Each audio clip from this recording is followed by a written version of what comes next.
There is a growing micro literature that is developing better and better tools for estimating how climate change is going to impact particular sectors of the economy.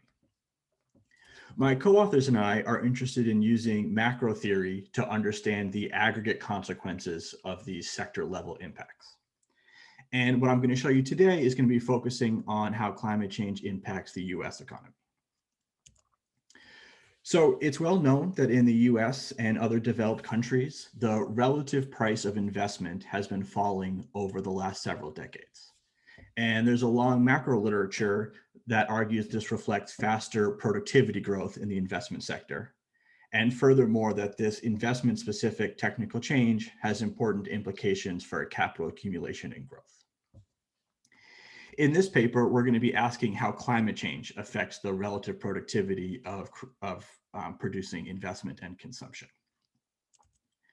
And unfortunately, that's not something that you can do with standard dynamic climate economy models, because the standard approach that's used in essentially all existing work builds on a standard one sector neoclassical growth model.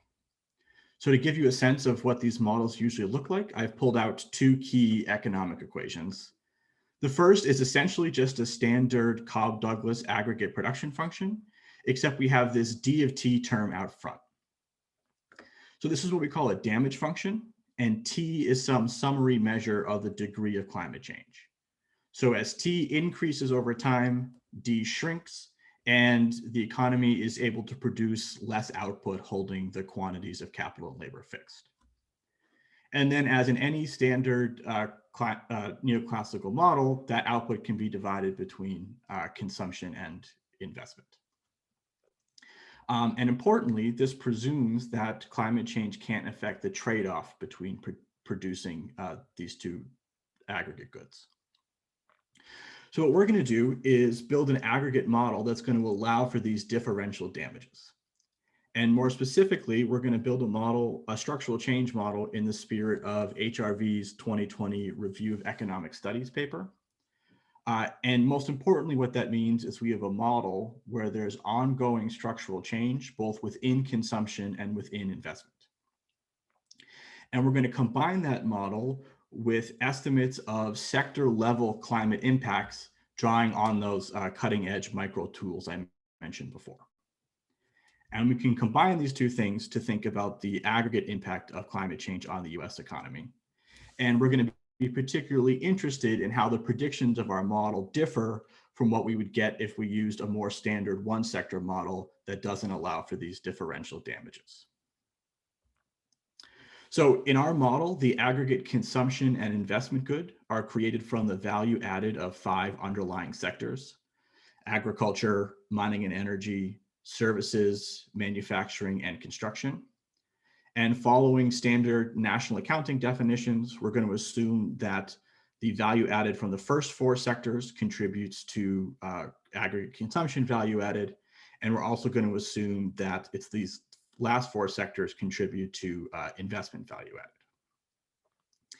And then we're going to use the micro tools to estimate the sector level impact of climate change for each of these 5 sectors, and then use the structure of the model to trace through the implications of that, the aggregate implications. And of course, that's going to depend on the composition of consumption and how it differs from the composition of investment. And so let's think a little bit about the composition of consumption in the US. The first thing to note is that agriculture and mining are both heavily affected by climate change, but they make up a very small share of total value added in the US. So they're not going to drive any of the aggregate results that we're studying here. So if we want to think about how climate change affects consumption productivity in the US, we should be thinking about services and manufacturing. And services is by far the least vulnerable sector to climate change. And in the US, services are also going to make up a larger share of consumption value added. So if we put these things together, we're going to see that the consumption side of the US economy is not very vulnerable to climate change. But we get largely the opposite story if we think about investment. So both manufacturing and services contribute to investment value added in the US, but now investment is going to play a bigger role than services. In addition, construction is going to be an important contributor to US investment, and construction is very vulnerable to climate, likely because so much of the work happens outside. So if we put these things together, we're going to see that climate change has a bigger impact on investment productivity in the US. So now what I'm going to do is show you what our model says are the aggregate implications of these differential productivities. I do want to stress that we're still working to finalize these numbers. So I'm going to stress the qualitative outcomes, which we found to be very robust, rather than any of the specific numbers. So to highlight the key mechanism in our model, I'm going to start by showing you the predictions of the model for the relative price of investment from 2020 to 2100 under two different runs of the model. So this dashed red line, this is the predictions of our model with a constant climate. So assuming that there's no climate change. And the model just predicts that the historical trends are going to continue and the relative price of investment is going to fall. The solid blue line shows the predictions of our model when we allow for climate change. And this is essentially in the absence of new climate policies. And the negative impact of climate change on investment is so large that it essentially undoes this long-running historical trend. So naturally, that's going to have important implications for macroeconomic outcomes in the US. Most obviously for capital accumulation. So the last thing I'll show you in our limited time here is estimate of how climate change will affect the size of the capital stock in the US. So this solid green line, this is the size of the capital stock in our model when there is climate change relative to the size of the capital stock when there's no climate change. And as you can see, our model predicts that the climate change is going to have a significant negative impact on the size of the capital stock. With our current numbers, we get that the capital stock is about 35% lower in 2100. And as I mentioned at the outset, this mechanism of differential climate impacts doesn't exist in the standard models, which use the neoclassical approach. So this dashed blue line up here is showing how climate change impacts the size of the capital stock when you use the neoclassical one sector model. So here, the size of the capital stock only decreases by about 4%. So what we're finding is that accounting for these differential impacts can have really big implications for how climate change will affect the aggregate US economy. You can, of course, trace this through consumption and welfare. With our preliminary numbers, we're finding that accounting for structural change increases the welfare cost of climate change by about 10%. And so with that, I'll just stop there and open it up and if there are any questions. Yes, Greg, can I ask you something? Certainly. I would like, a little bit if you could clarify, because I was attentive all the time. So, I cannot blame that I didn't try to pay attention this time. I was not distracted, but I lose a little bit the mechanism going on. I understand there are differential impacts and that you have a model in which are different sectors that are probably aggregated through, they create a good through, there are some, there will be a certain production function that aggregates the sector. And I guess, that's how basically different sectors have different weights in the US economy. These different sectors will have a different impact of climate based on some predictions that are out there. And then you feed these to build these results. Am I following right? Yep, absolutely. So one thing I would like to ask you is a bit whether you see it possible and whether you think it would help to, build into this model some input-output linkages at sector level. So, because, we can think, so I don't know if you're familiar with these papers by Klaus Desmet and, a few colleagues, right? Where, basically, there will be a readjustment as, as climate change. There are very stark differences that you are predicting, which, they are probably, they may be very close to the actual numbers, But I wonder whether, having these input-output linkages would alleviate this amplification of climate risk. If so, to what extent? Because that would make it, even more, even more interesting in a sense. Yeah, it's a great question, and it's certainly something we've been talking about. At the moment, we're just sort of relying on these existing structural change models, which don't have these linkages. It's absolutely something we're thinking of doing. It's hard for me on the fly, at least, to have a sense of whether that's likely to increase or decrease the impacts of climate, right? If we're hitting sectors that are central in these networks, I would think that would at least have the possibility to increase the impacts of climate. But maybe I'm missing something. But let me just say for now, I think that's absolutely important and something we've been talking a lot about moving forward. Hey, Greg. This is super cool and very interesting. Obviously, in a short talk, it's hard to get a lot of the details, but you sort of mentioned that you were basing things on sort of the more micro estimates on sectors, and obviously these sort of give you short-run elasticities and estimates of what's going on, and are largely within firm or within sector. And if we think about climate change, a lot of the effects I expect are going to be between firm and between sector changes, which is what you're trying to get at with the structural transformation. And so I wonder if there's a little bit of a mismatch in the sort of micro estimates, which are sort of within firm over time, versus what's going to be going on in terms of relocation and reallocation and all of that sort of stuff, and what that means for the macro model. Yeah, so that's a great question. And so, as you said, I think a lot of the reallocation between sectors, that's something you can't get from micro. So we have to use the model for that, right? That's sort of the motivation here.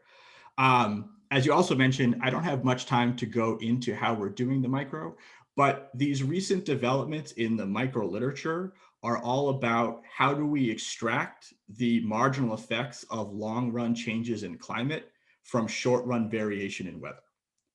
So I'm not going to say that these methods are perfect, right? They have assumptions built in, but they are developed precisely to address this concern. And intuitively, what we're doing is we're estimating the effects of climate in a panel distributed lag model. And the benefits of the distributed lag model are they take or help account for, I should say, two reasons that impacts of weather might be different than impacts of climate. By including the past weather in the regression, you help account for the way that people have made adaptation investments to prepare for climate, so that you're taking that into account, which is one of the reasons that weather and climate impacts differ.